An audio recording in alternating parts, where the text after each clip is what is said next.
I'll deal with one thing first. In the interview given by the Duke of Sussex yesterday, he says that he now plans to ask the government to review his case for security. Should the Home Secretary do that? Well, my understanding is that these are independent processes rather than necessarily directly the responsibility of a government minister. And I think when it comes to questions about royalty, that's probably most appropriate. And I try not to comment too much on royal issues, but I would like to have confidence that the processes are there to do the right thing. All right, well, let's talk about something briefly that is in your bailiwick. The Leader of the House of Commons, Lucy Powell, referred to the grooming gangs scandal in what apparently is rather a heated discussion with Tim Montgomery, the former commentator, former Conservative, as a dog whistle issue. Yeah. What did you make of that? Well, actually, I was on Any Questions on Friday and on the panel. There was a lot of toing and throwing going on between the two of them. Quite frankly, Lucy Powell made quite a lot of, I think, silly comments on a whole range of issues. That was one of them. And actually, instinctively, I agree with Tim on this one. This is a really serious issue. You've heard Conservative MPs, you've heard Kemi talk about the importance of the grooming gangs issue. And to kind of belittle it is completely inappropriate. Wes Streeting said, to be fair to him, he said she's apologised and so on, but he also accused your party of playing politics with the issue. No, look, this is a major issue with swathes of the population. I think that shows that, unfortunately, Wes Streeting and the Labour Party have underestimated how big an issue this is, how it resonates with the public, and how they are angry about what they perceive as this government's lack of action here. They made promises about having additional investigations and now have backtracked on it. And they need to be held to account for that. That is not right. They are not doing the right thing. We do need a proper, full inquiry. The public demand that. And I just do not understand the reasons why Labour is so reluctant. It does, and this is why, I'm afraid, it does smack of some kind of political cover-up, because they're worried that it could do some damage to Labour politicians and Labour councils. Why would it do damage to them? Because there's accusations that the Labour councils and some of the Labour areas that were responsible for overseeing some of the activities around here did not take appropriate action. And I think they're embarrassed about that. They should be embarrassed about it. To be fair, these are accusations, right? They are accusations, but then you clear up the accusations by having a full inquiry. If they don't have anything to worry about, what's the problem with having a full inquiry? All right, let's talk about the fallout from the elections. And you will no doubt be having your own inquiry about, essentially, the disaster that you lost 2/3 of your seats you contested. Let me just ask you straightforwardly, will Kemi Badenoch lead you into next year's local elections? Yes, she will. Look, first of all, on Kemi, she's been the leader of the party for 6 months. She was elected by members of the party, and she's establishing herself as leader, and people are getting to know her. But what I have seen, because I've been on the campaign trail with Kemi, is that when they hear what she says, they like what they're hearing. And I think it's really important that we build on her strengths. She is a very, very good campaigner. She's resonating with the public. But the point you're making here is we just lost last year in the general election 2/3 of MPs, and we lost 2/3 of councillors. But hang on, they meet her, they like her, she resonates with the public, and then they vote for somebody else. How does that work if you're a leader of a party? Because she's been the leader for 6 months. She's been leader for 6 months, and they vote. And you've just told me they meet her, they hear her, and then they voted for Nigel Farage, who's been around for 20-something years, and people have already established a view and opinion with her. Come on, now, Kemi said people don't vote for people just because they've been around for a long time. Look, well, I think there's two things here. Look, these were local elections, and we were running the elections based on local elections, local delivery of local services. And in particular as well, the failures of Labour. Now, Kemi is a leader that's been around for just 6 months as leader of this party. Nigel Farage is a known quantity for 20 years. She has said all along, this is a marathon, not a sprint.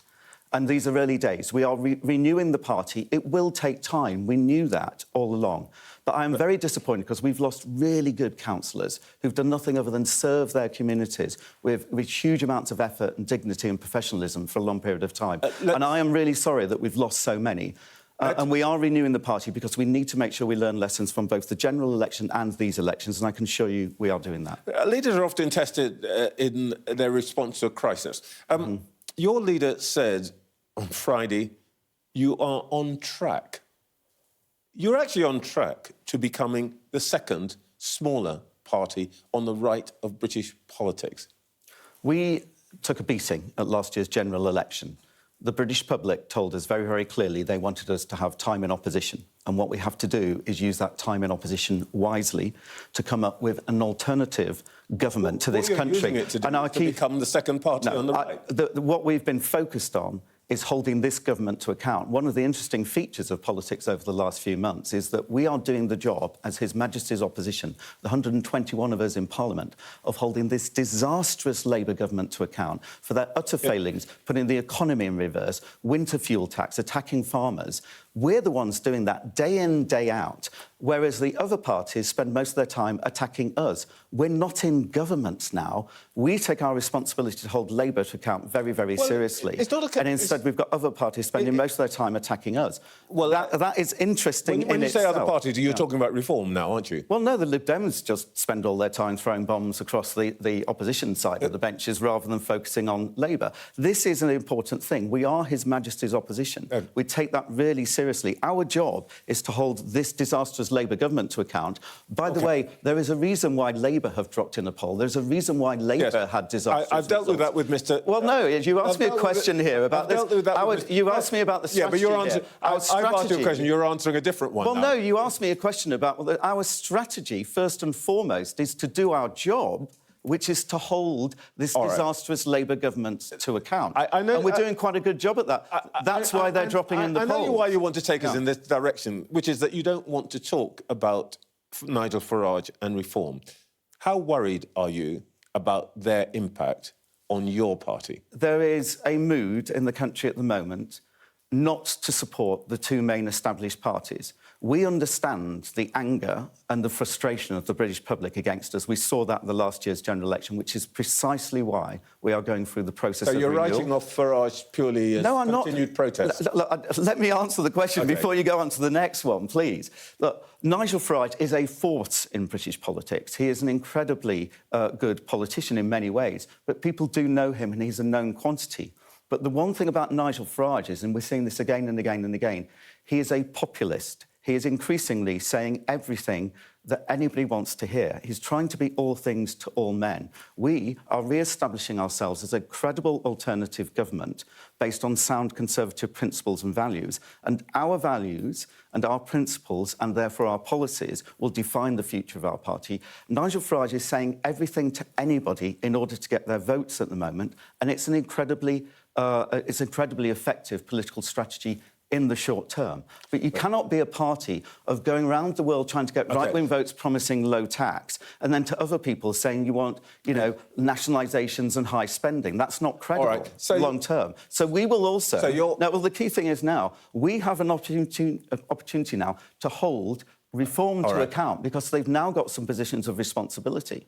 They can't just announce things now. They can't just say things. They can't just put a list of all the issues and challenges. They're now going to be responsible for delivering in local government. So your interpretation of what's happened is Nigel Farage, very powerful campaigner, but this is basically just a phase. The electorate's going to get over it. They will, if you get your ducks in a row, come back to you. You're not worried that actually by 2029 they will supplant you as a leading force on the right? And by the way, as party chair, are you not worried at all that people are going to start, as they have done already, defecting from the Conservative Party to reform, and that by the time you get to the local elections next year, you're going to have lost quite a lot of your councillors, maybe some of your MPs? I would not underestimate Nigel Farage or reform as a fighting force, but there's a reason why populist parties are popular, is because they offer everything to everybody. when they're in a position of delivering things, that's when the shine comes off. Reform won elections last week, promising efficiencies and getting rid of, for example, equalities officers in Conservative-run councils where those roles don't exist.